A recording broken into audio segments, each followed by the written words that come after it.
ശരത്തേട്ട ഇപ്പോൾ മദ്യപിക്കില്ല, പക്ഷെ സദാ മുറുക്കും ഈ ഒരു ഐഡന്റിറ്റിക്കൽ കുറിയും ഉണ്ട്. ഇത് ഒരു തരത്തിലൊരു ആളിനെ ഞാനിത് ശരിക്കും തൊടാൻ തുടങ്ങിയത് ഞാൻ ചന്ദനം അതോടുണ്ട് യോഗ ചെയ്യുമായിരുന്നു. കാര്യം ഞാൻ പറഞ്ഞില്ലേ, എൻ്റെ ഒരു ചെറുകാലം ഈ ഇതിനെ എങ്ങനെ കൊണ്ടുപോകുന്നൊരു മനക്കരുത്തിയില്ലാതെ ഒരു കാലം ഉണ്ടായിരുന്നില്ല. ഞാൻ ഒറ്റയ്ക്ക് 5 പെണ്ണുങ്ങളുടെ കൂടെ ഈ ജീവിതം, മുത്തശ്ശിയമ്മ, അമ്മ, 3 സഹോദരിമാരുടെ കൂടെ എങ്ങനെയാണ് 15കാരൻ ഒരു അപ്പോൾ എനിക്ക് എന്നെ തന്നെ നിയന്ത്രിക്കാൻ പറ്റണ്ടേ. അപ്പോഴാണ് യോഗ പഠിച്ചത്. ഈ നെറ്റ് ചുളിയാണ്ടിരിക്കരുത്. നെറ്റ് ചുളിക്കാന്ന് വെച്ചാൽ നമുക്ക് ഇഷ്ടക്കേട് വരുമ്പോഴാണല്ലോ. അപ്പം നെറ്റ് ചുളിയാണ്ടിരിക്കാൻ, അപ്പോൾ അത് ഇഷ്ടക്കേട്, ടെൻഷൻ ഉണ്ടാകണം. അങ്ങനെയാണ് യോഗ പഠിച്ചു തുടങ്ങിയത്. ആദ്യമേ ചന്ദനം തൊട്ട് ചെയ്യാൻ പറഞ്ഞു. ഈ ചന്ദനം പോകരുത്, പക്ഷേ പോവും. നെറ്റി 1000 തവണ ഒരു ദിവസം ചുളി. പിന്നെ ഇത് പോകരുത് എന്നുള്ള വിചാരം വന്നു. അപ്പം നെറ്റി ചുളിയിൽ കുറഞ്ഞു, നമ്മൾ സന്തോഷവാനായി. ആ നെറ്റി ചുളിയാണ്ട് ചിറുന്ന ഉള്ളിൽ എവിടെയെങ്കിലും എന്തെങ്കിലും കരണിടാണ്ട്. ഇപ്പോൾ യോഗ ചെയ്തപ്പോഴത്തേക്ക് എൻ്റെ നെറ്റി ചുളിച്ചിൽ കുറഞ്ഞു. നെറ്റി ഞാൻ ചന്ദനം പിന്നെ മാറ്റിയിട്ട് ഈ കുങ്കുമം തൊട്ടു. പിന്നെ ഇത് സ്ഥിരമായിട്ട് തൊടാൻ കാര്യം വെച്ചാൽ ഒരാളെന്നെ വിലക്കി, കമ്മ്യൂണിസ്റ്റ് കുടുംബത്തിൽപ്പെട്ട ആൾ ചെയ്യാൻ പാടില്ല, അത് സ്വാതന്ത്ര്യം. അപ്പം ഞാൻ പറഞ്ഞു, അത് ഇതുകൊണ്ട് അങ്ങനെ ആ ഒരു വിശ്വാസം ചോർന്നു പോവുമെങ്കിൽ അത് പൊക്കോട്ടെ. അത് പന്നീൻ രവീന്ദ്രൻ എന്ന് പറഞ്ഞ അദ്ദേഹം മുടി വളർത്തുന്ന പോലെ. പിന്നെ അത് ഞാൻ അങ്ങനെ ആക്കി. അത് അങ്ങനെ ചെയ്യേണ്ട കാര്യമില്ലല്ലോ. ഇപ്പം നമ്മൾ അമ്പലങ്ങളിൽ പോവും, പള്ളികളിൽ പോവും, പോകാൻ പാടില്ല എന്ന് എന്നോട് ആരും പറഞ്ഞിട്ടില്ല. പോകാണ്ടിരുന്നിട്ട് ഒരു കാര്യമില്ല, പക്ഷെ ഒളിച്ചു പോകില്ല നമ്മൾ. അപ്പോൾ അതുകൊണ്ട് പ്രകടമാതിരുന്നോട്ടെ അവിടെ. പക്ഷെ ഇത് തൊട്ടിട്ട് ഞാൻ ഇന്നുവരെ മൂകാംബിക പോയിട്ടില്ല എന്ന് ഓർത്തത്. അതാ രസം. എന്നെ മൂകാംബികയിലേക്ക് ഇന്നുവരെ വിളിച്ചിട്ടില്ല. കുട്ടിക്കാലത്ത് കുഞ്ഞിനെ കൊണ്ട് പോയിട്ടുണ്ട്. എഴുതാൻ തുടങ്ങിയിട്ട് പലരും എന്നെ അങ്ങോട്ട് കൊണ്ടുപോകാൻ ശ്രമിച്ചു, തന്ത്രിമാരുൾപ്പെടെ. അവരുടെ യാത്ര മുടങ്ങി. മരിച്ചുപോയ സച്ചി എല്ലാ വർഷവും പോയി കിട്ടും. സച്ചി ചെയ്തു. സച്ചിനോട് ഞങ്ങൾ നിത്യം പോണല്ലേ ചേട്ടൻ ഞങ്ങളോട് അവരുടെ യാത്ര മുടങ്ങി ഇതുവരെ. അപ്പം ഞാനൊരു ഇത് തൊട്ടുകൊണ്ട് മൂകാംബിക എന്നെ ഇഷ്ടപ്പെടുന്ന നിർബന്ധമൊന്നുമില്ലല്ലോ. അവിടെ നിന്ന് കുങ്കുമത് എന്ന് വെച്ചിട്ട് അവർക്ക് എന്നെ ഇഷ്ടമില്ല എന്ന് പറഞ്ഞിട്ട് ഞാൻ തൊടാണ്ടിരിക്കില്ല. അതെൻ്റെ ശീലം. പക്ഷെ ആർക്കും ദോഷമില്ല. ജയചേട്ടൻ പറഞ്ഞ പോലെ എൻ്റെ മുഖത്തല്ലേ ബീജരി, നിൻ്റെ മുഖത്തല്ലോ. ഒരാൾ ചോദിച്ചതാ. അതേ ഉള്ളൂ. അതൊരു ഭയങ്കര ഒരു തുറന്ന സംഭവമാണ്.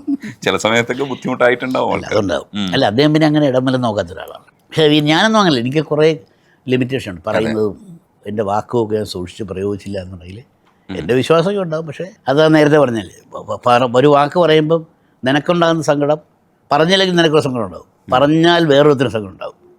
പറഞ്ഞിട്ട് അവനുണ്ടാകുന്ന സങ്കടത്തേക്കാൾ നല്ലത് പറയാണ്ട് നിനക്കുണ്ടാകുന്ന സങ്കടമാണ്. ഞാൻ അങ്ങനെ ചിന്തിക്കുന്ന ഒരാളാണ്. അതിൻ്റേതായ സമ്മർദ്ദങ്ങളുണ്ട് കേട്ടോ വേറെ. അതുണ്ടാവും. ഈ മുറുക്ക് ശീലാക്കിയത്, മുറുക്ക് ചില കുട്ടിക്കാലം മുതലേ മുറുക്കുമായിരുന്നു. വീട്ടിൽ 3 ചെല്ലം ഉണ്ടായിരുന്നു. മുത്തശ്ശമ്മയ്ക്കൊരു ചെല്ലം, അച്ഛനൊരു ചെല്ലം, അമ്മയ്ക്കൊരു ചെല്ലം. ഞാൻ കുഞ്ഞായിരുന്നപ്പോഴേ ഇവരുടെ അടുത്ത് പോയിരിക്കും. ഇവർ വെറ്റിലയും പാക്കും ചുണ്ണാമ്പും മാത്രമേ എനിക്ക് തരുള്ളൂ. എല്ലായിടത്തു നിന്ന് കിട്ടും. അപ്പം അതങ്ങനെ ശീലമായി. പിന്നെ അത് കഴിയുമ്പോൾ വീഡിയോയിലേക്ക് തുടങ്ങിയപ്പോഴത്തേക്ക് അത് നിന്നു.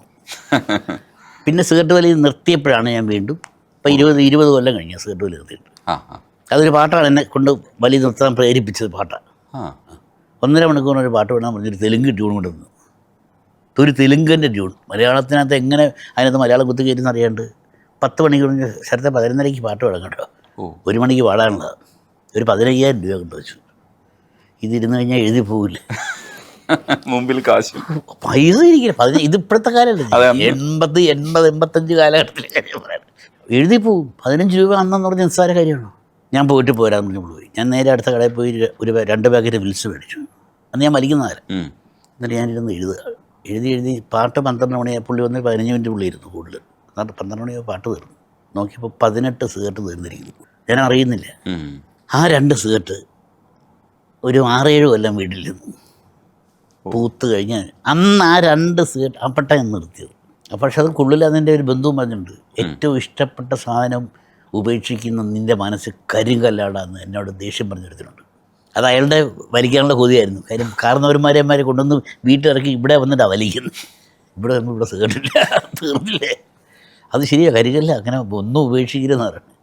എല്ലാം വേണം. കല്യാണം കഴിച്ചു കാമുക ഉപേക്ഷിക്കാൻ പറ്റുമോ? എനിക്ക് പറ്റില്ല കേട്ടോ. ഉള്ള കാര്യം ഞാൻ പറഞ്ഞേക്കാം. ചിലർക്ക് തുറന്നു പറയും, ചിലർക്ക് തുറന്നു പറയില്ല, അത്രേ ഉള്ളൂ. പക്ഷെ എൻ്റെ ഭാര്യയെ സമ്മതിക്കുന്നത് അത് എനിക്ക് ഏറ്റവും സന്തോഷമാണ്.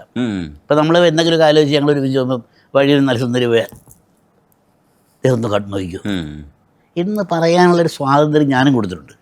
മണിയമ്പിള്ള രാജേട്ടൻ പറഞ്ഞാൽ വീട്ടിലേക്ക് കയറുമ്പം ബാഗ് പരിശോധിച്ചിട്ട് കയറേണ്ട ഗതികളൊന്നും എനിക്കില്ല. മറ്റേ ടൂറൊക്കെ പോയി കഴിഞ്ഞിട്ട് വീട്ടിൽ വന്ന് കഴിയുമ്പോൾ അകത്ത് തുറന്നു ഒന്നുമില്ല, കയറി പോവാം. അല്ല, അതൊക്കെയാണ് ഇങ്ങനെ, അതൊക്കെ തന്നെയാണ് ഈ പറഞ്ഞ പോലെ എല്ലാ തരം പാട്ടുകളും എഴുതാൻ നമുക്ക് കിട്ടുന്നൊരു എല്ലാത്തിലൂടും നമുക്കൊരു ഇഷ്ടം വേണം. എപ്പോഴാണ് ആരാണ് പ്രയോജനപ്പെടുന്നത്? ചിലപ്പോൾ ചെകുത്താൻ പ്രയോജനപ്പെടുമല്ലോ. അതെ, ചെകുത്താൻ പ്രയോജനപ്പെടില്ല എന്ന് പറയാൻ പറ്റുമൊന്നുമില്ല, അല്ലേ? ചെകുത്താൻ ദൈവത്തിനോട് ചോദിച്ചിട്ടുണ്ടല്ലോ, ഞാനല്ലേ തനിക്കെന്താ വിലയെന്ന്. അല്ല, ഇന്ന് പറഞ്ഞ പോലെ ആ ഒരു കുറച്ചൊക്കെ അച്ഛൻ്റെ നിന്ന് എനിക്കത് കിട്ടിയതായിരിക്കും.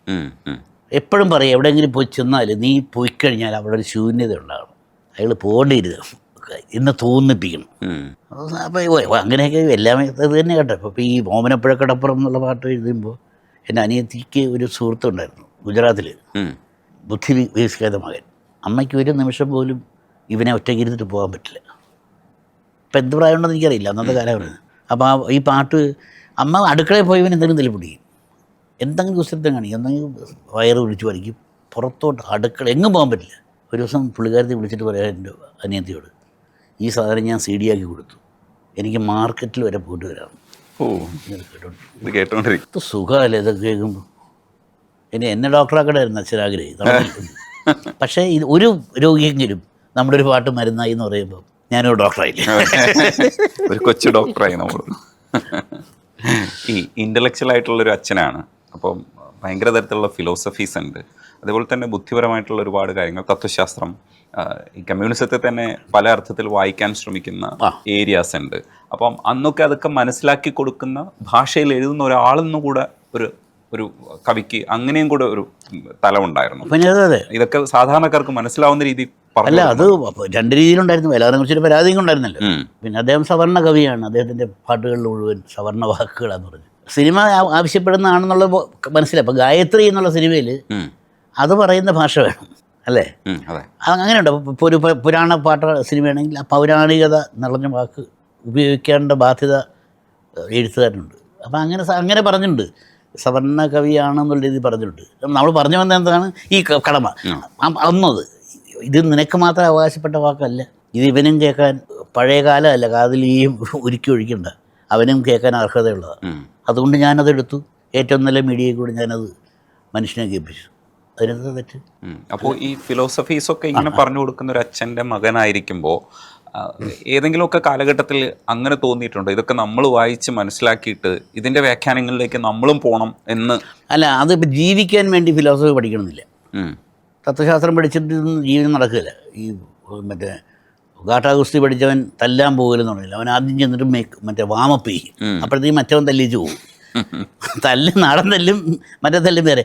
അപ്പം അത് നടക്കില്ല. പക്ഷേ അങ്ങനെ ഒരു സന്ദർഭം നമുക്ക് വരികയാണ്, ഒരു ഫിലോസഫിക്കൽ സാധനം എഴുതേണ്ട സാഹചര്യം വരികയാണെങ്കിൽ, ഇപ്പം കവിതയിൽ നമുക്ക് എഴുതാം, സിനിമയിൽ പാട്ടിൽ ആവശ്യപ്പെടണം. അങ്ങനെ ഒരു സിറ്റുവേഷൻ, സന്ദർഭം തിരക്കഥാകൃത്ത് ഉണ്ടാക്കി സംവിധായകൻ ആവശ്യപ്പെട്ടാൽ നമ്മളത് വേണ്ടി വരും.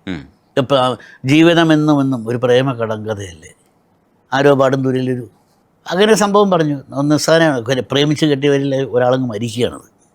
അതിനകത്ത് മുഴുവൻ ഉത്തരമൊന്ന് തേടും, മനസ്സൊത്തിരി, അങ്ങനെ ആ വരികളാണ് വരുന്നത്. സുഖസങ്കടമുള്ളൊരു വാഹിനി നീനാക്. അപ്പോൾ അതങ്ങനെ സാധനം നമ്മൾ ഓർമ്മിപ്പിക്കാൻ അതുപോലെ സിറ്റുവേഷൻ കിട്ടിക്കഴിഞ്ഞാൽ നമുക്ക് അതിനു വേണ്ടി ചെയ്യാം. പക്ഷെ അല്ലാണ്ട് നമുക്ക് ഇപ്പോൾ വയലാറിൻ്റെ ഒരു പുള്ളിക്ക് അദ്ദേഹത്തിന് നിർബന്ധ ബുദ്ധി ഉണ്ടായിരുന്നു. ഈ സാധനം എവിടെയെങ്കിലും ഇപ്പം പൊക്കിൾക്കുഴി ഒരു തടാകമാക്കിയ പവിഴമഴത്തുള്ളി, പണ്ട് ശ്രീപാർവതിയെപ്പോലെ നിന്നെയും സുന്ദരിയാക്കി. അപ്പോൾ കാളിദാസനെ വലിച്ചിട്ട് വന്നു. അവർ കേൾക്കുന്നവനെന്താണ് പാർവതി അങ്ങനെ പറയാം. അപ്പോൾ നമ്മൾ കാളിദാസ കൃതിയിലേക്ക് പോകും. അപ്പം നമ്മളുടെ മനസ്സ് വളർത്തിത്തരിക, അല്ലെങ്കിൽ അത് കൂട്ടിയെടുക്കുക എന്നുള്ളൊരു വലിയൊരു ആവശ്യമുണ്ടല്ലോ. ആ ഒരു ബാധ. പക്ഷേ ഇന്നിപ്പോൾ അതിൻ്റെ ഒരു ആവശ്യം വരുന്നില്ല. ഇന്നെല്ലാം വളരെ ലാഘവബുദ്ധിയോടെ തീർക്കുകയല്ലേ. പണ്ടത്തെ പോലെ ചകമ്പുഴ വരി നോക്കി പ്രേമലേഖ എഴുതേണ്ട ബുദ്ധിമുട്ടൊന്നും ഇല്ലേ.